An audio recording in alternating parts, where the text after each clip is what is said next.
राष्ट्रवादी शरदचंद्र पवार पक्षाचे जिल्ह्याचे अध्यक्ष ज्येष्ठ नेते जगन्नाथ बापू शेवाळे, शिवसेनेचे नेते सुरेश भाऊ भोर, राजाराम बानखेले, बाळासाहेब बानखेले, दोंडीभाऊ भोर, किसनराव उंडे, दिलीप कवळे, बुजाताई वळसे, संदीप शिंदे, राजू इनामदार, दामू अण्णा गोडे, प्रभाकर गावडे, बन्सीनाना गोडे, मोकळी ठोमे, वैभव टेमकर, के तिटकरे, आशुतोष शिंगे, नंदकुमार बोराडे, विशाल वाबळे, सोमनाथ फाळके, जयेश शेटकाळे, डॉक्टर खामकर, गणेश भामरे, विकास जाधव, प्रसाद काळे, राजू घोडे, केतन शहा, सोपनराव शिंदे, कोंडाजी वाघ आणि ज्यांच्या प्रचारासाठी आपण सगळे आज या ठिकाणी जमलोय, जे उद्याचे तुमचे आमदार आहेत, ही आता काळ्या दगडावरची रेघ आहे, ते देवदत्त निकम आणि बंधू भगिनींनो.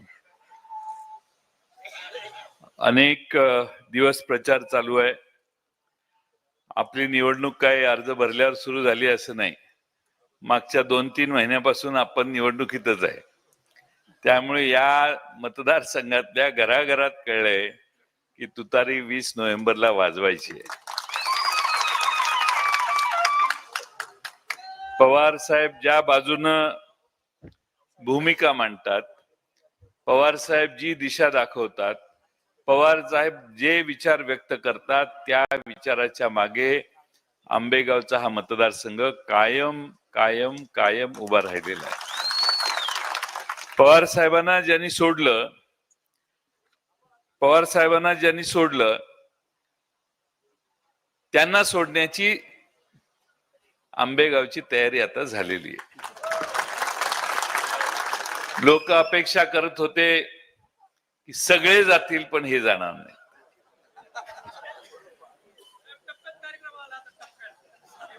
सगळे जातील पण हे जाणार नाही, पण हेच आधी गेले.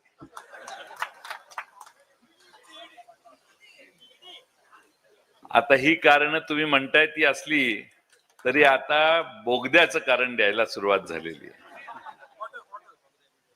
त्या बोगद्यातून पलीकडे जाण्याचा जर कुणाचा प्रयत्न असेल तर तो बोगदा कधी मंजूर झालेला नव्हता. त्यामुळे विषय डोक्यातनं काढा. देवदत्त निकम या उमद्या उमेदवाराला तुम्ही सगळ्यांनी आशीर्वाद द्यायचं ठरवले. अनेक वर्ष आपण पवार साहेबांची साथ त्यांच्या माध्यमातून देऊन बघितली. या तालुक्यामध्ये MIDC नाही. माझ्या तालुक्यामध्ये एक चांगली MIDC 67-68 सालापासून आहे. ह्यांचे नेते माझ्या मतदारसंघात आले आणि म्हटले ह्यांना एक MIDC चालू करता नाही आली. मला वाटलं ह्यांच्या सगळ्या उमेदवारांच्या तालुक्यात MIDC असतील. आज इकडे आल्यावर कळलं इथे MIDC नाही.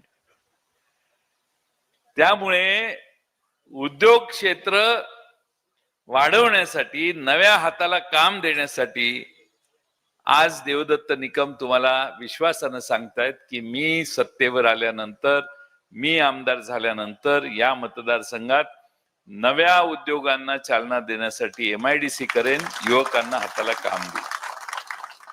मागच्या 2 वर्षात या सरकारने एवढा अनर्थ करून ठेवलाय की आपले सगळे उद्योग गुजरातला पळून गेले, शेजारच्या पाजारच्या राज्यात गेले. महाराष्ट्र सरकारने कधी त्याच्यावर आवाज उठवला नाही. गुजरात मध्ये जे जाईल त्याला अडवण्याची दानत देखील आणि ताकद देखील यांची कोणाची झाली नाही. एकनाथ शिंदे, अजित पवार आणि देवेंद्र फडणवीस या तिघांनी गुजरातचं मांडलिकत्व महाराष्ट्राने स्वीकारलं आणि गुजरातच्या दावणीला महाराष्ट्र नेऊन बांधलाय. त्याचा परिणाम हा झाला की महाराष्ट्राचं दरडोई उत्पन्न गुजरातच्या खाली गेलेलं आहे.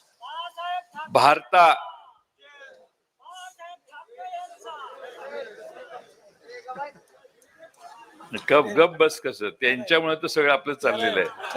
असं करू नका.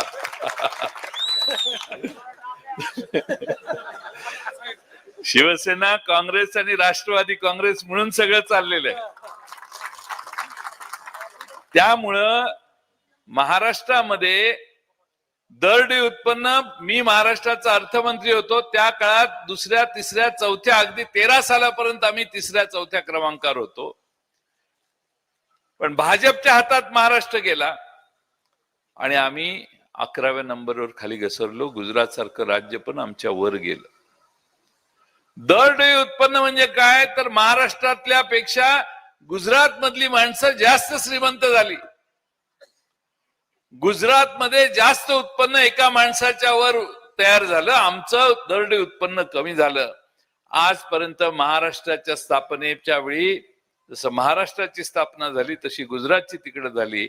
त्या वेळेपासून आजपर्यंत कधीही महाराष्ट्राने गुजरातला पुढे येऊन दिलेलं नव्हतं. पण ह्या भारतीय जनता पक्षाच्या काळामध्ये आम्ही महाराष्ट्राचा क्रमांक 3रा 4था होता, तो आता 11 वर गेला. त्याचं पाप ह्यांचंच आहे. दुसरा एक आकडा तुम्हाला सांगतो. एक 5, 7, 8 दिवसापूर्वी पेपरला केंद्र सरकारचा आहे, माझ्या अंगचं काय नाही आहे. भारताच्या सकल उत्पन्नाच्या महाराष्ट्राचा वाटा, भारताच्या सकल उत्पन्नात महाराष्ट्राचा वाटा नेहमी 15% असायचा.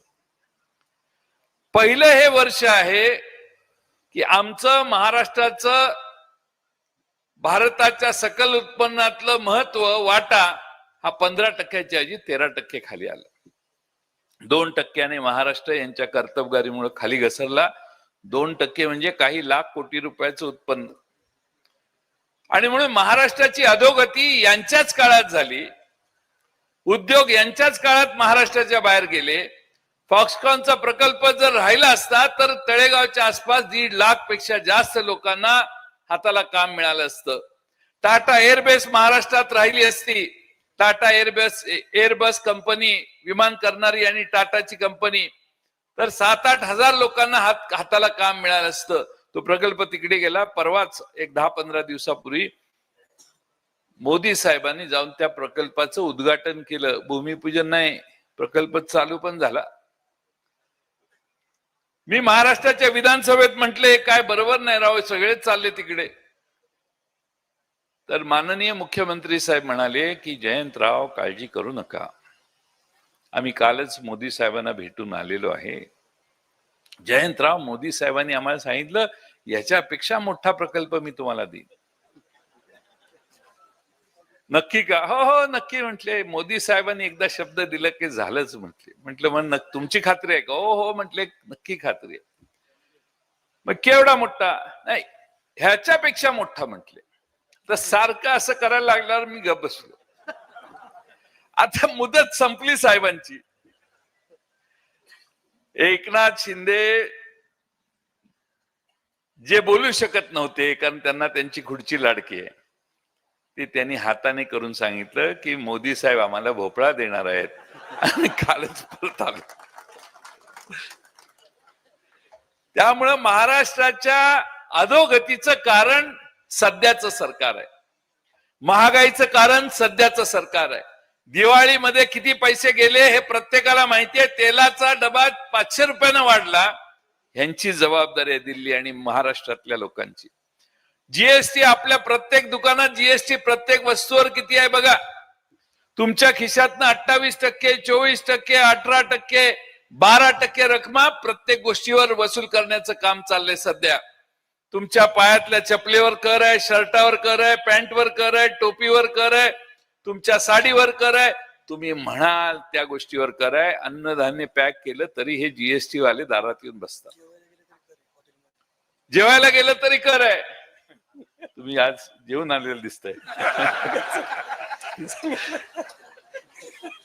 प्रत्येक गोष्टीवर कर आहे. शेवटी अंत्ययात्रा निघते त्यावेळी कफन टाकलेलं असतं ना, त्यालाही कर. या सरकारने, भारत सरकार आणि महाराष्ट्र सरकारने मिळून महाराष्ट्राला एवढे लुटले की दर महिन्याला 30,000 कोटी रुपये कर हे गोळा करतात आपल्याकडून. मला वाटलं दुसऱ्या राज्यातही असंच होत असेल. दुसरीकडे 11,000, 8,000, 7,000, 9,000, 12,000 ह्याच्यावर एक राज्य नाही. मी हे यासाठी सांगतोय की आम्ही जास्तीत जास्त कर यांना द्यायचा.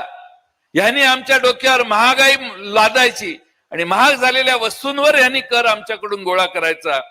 या महाराष्ट्राला किती अडचणीत या सरकारने आणले याची काही उदाहरणं आहेत. मी सांगून वेळ घेत नाही.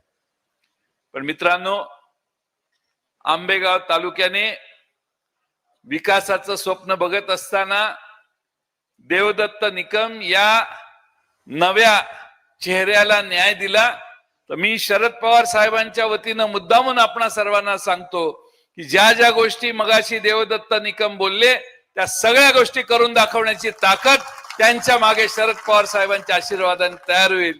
काही तुम्ही चिंता करण्याची कारण नाही. भ्रष्टाचाराची चर्चा आता करत नाही कारण वेळ आपल्याला कमी. पण भ्रष्टाचार कशा कशात करावा?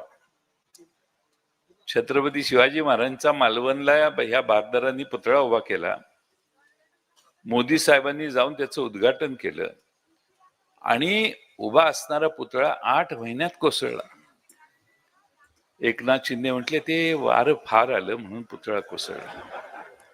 मी दुसऱ्या दिवशी गेलो, म्हटलं आपण काही चुकीचा आरोप करायच्या आधी चौकशी करू. लोकांची जोरात होतं, काय होतं असणारी लोक आपल्याला बदलावी लागतील. तोच त्याच्यावरचा उपाय आहे आणि ते काम आपल्याला 20 तारखेला करायचे. छत्रपती शिवाजी महाराजांचा पुतळा पडला. आता शेवटी राजे, छत्रपती शिवाजी महाराजांचा पुतळा पडला, महाराष्ट्राचा अभिमान कोसळला. आता जुन्नर वरून आलो.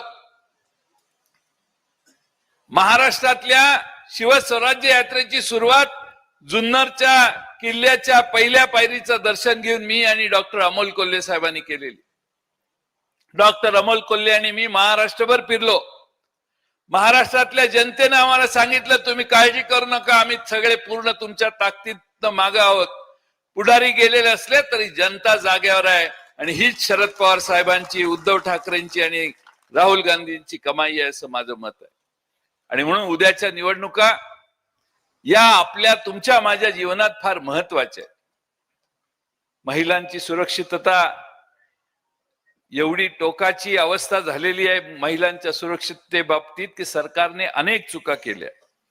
सरकारने चुका करत असताना आपण या सर्व गोष्टीवर सतत पांघरून घालण्याचं काम या सरकारने केलं. बदलापूरची घटना घडली, त्या शाळा चालकाला वाचवण्याचा प्रयत्न केला. लहान बालकांच्यावर अत्याचार, महिलांच्यावर अत्याचार, महिलांच्यावर बलात्कार दर 10-15 दिवसाने काही ना काही या महाराष्ट्रात होते.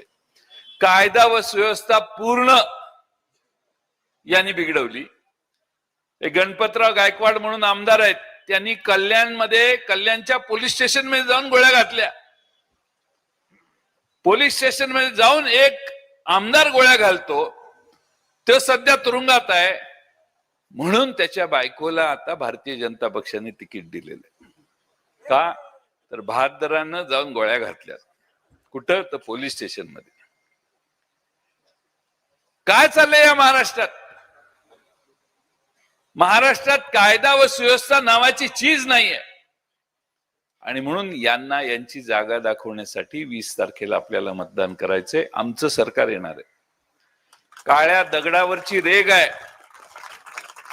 आजच सकाळी 10 वाजता 12 वाजता आमचा 11च्या दरम्यान आमचा जाहीरनामा प्रकाशित झाला. पण त्याच्या आधी शरद पवार साहेब,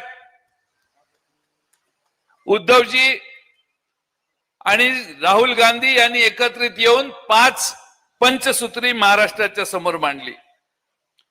पहिली म्हणजे महिलांना प्रति महिना महालक्ष्मी योजना चालू करून महिलांना महाराष्ट्रातल्या प्रति महिना 3000 रुपये देण्याचं काम आमची महाविकास आघाडी करेल.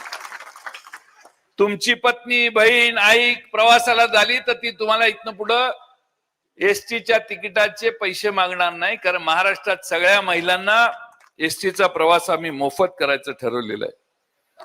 आणि सगळ्यात महत्वाचं म्हणजे आमचं सरकार आल्यावर उद्धव ठाकरे मुख्यमंत्री होते, पहिला निर्णय होता कर्जमाफीचा. आम्ही आता पुन्हा निर्णय घेतलेला आहे, आमचं सरकार आल्यावर पुन्हा महाराष्ट्रातल्या जनतेला कर्जमाफी देण्याचं काम आम्ही करू. युवकांना बेरोजगार भत्ता 4000 रुपये देऊ. जातनिहाय जनगणना करू. लहान लहान जातीमधल्या माणसाला न्याय देण्याची व्यवस्था महाराष्ट्रात करण्यासाठी जातनिहाय जनगणना महाराष्ट्र सरकारच्याकडून सुरू होईल. तेलंगणात काम सुरू झालंय, कर्नाटकात काम सुरू झालंय. काँग्रेसची 2 राज्य आहेत, त्याच पद्धतीनं महाराष्ट्रात देखील जातनिहाय जनगणना करण्याचं काम आम्ही सगळे करू. बरेच गोष्टी आहेत, मी जास्त वेळ इथं घेत नाही. पण खरं म्हणजे आमचा एक प्रॉब्लेम झालाय. आमचं घड्याळ चोरीला गेलेलं आहे. आता चोरीला गेलेलं असल्यामुळं प्रॉब्लेम असा आहे की पोलीस स्टेशनला तक्रार केली आम्ही, सुप्रीम कोर्टात आम्ही गेलेलो आहे.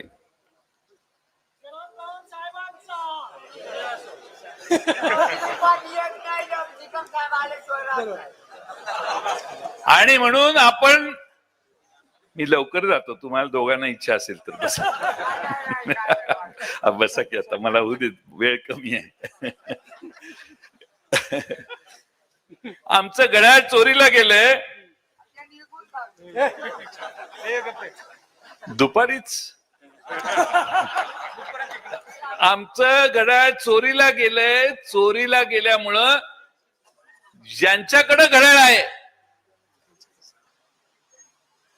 पृथ्वीवर असा कुठलाही पक्ष नसेल, पृथ्वीवर, भारतात नाही, सुरेश भाऊ भोर, पृथ्वीवर असा पक्ष नाही की ज्या पक्षाच्या चिन्हाखाली लिहायला लागतं आमचा जरा प्रॉब्लेम आहे, हे तात्पुरतं आहे, हे न्यायप्रविष्ट आहे. अरे काय, आता न्यायप्रविष्ट आहे, चोरीला गेलेला आहे. पोलिसांनी पकडल्यावर पोलीस मुद्देमालासह हातात देईपर्यंत आपल्या हातात येत नाही. म्हणून शरद पवार साहेबांनी छत्रपती शिवाजी महाराजांच्या विजयाची ज्यावेळी तुतारी वाजायची, तीच तुतारी हे आमचं चिन्ह म्हणून निवडलेलं आहे. हे आपलं आज चिन्ह आहे. माझी तुम्हाला कळकळीची विनंती आहे, घराघरात महिलांना जाऊन भेटा. कदाचित अपप्रचार होईल, पवार साहेबांचं चिन्ह घड्याळ आहे. ह्यावेळी पवार साहेबांचं चिन्ह तुतारी वाजवणारा माणूस आहे आणि ते देवदत्त निकम त्यावर उभे आहेत. हे घराघरापर्यंत जाऊन सांगा. मी मागे एके ठिकाणी सांगितलं होतं की लय पोरं शाळा सोडून गेली आमच्या शाळेत.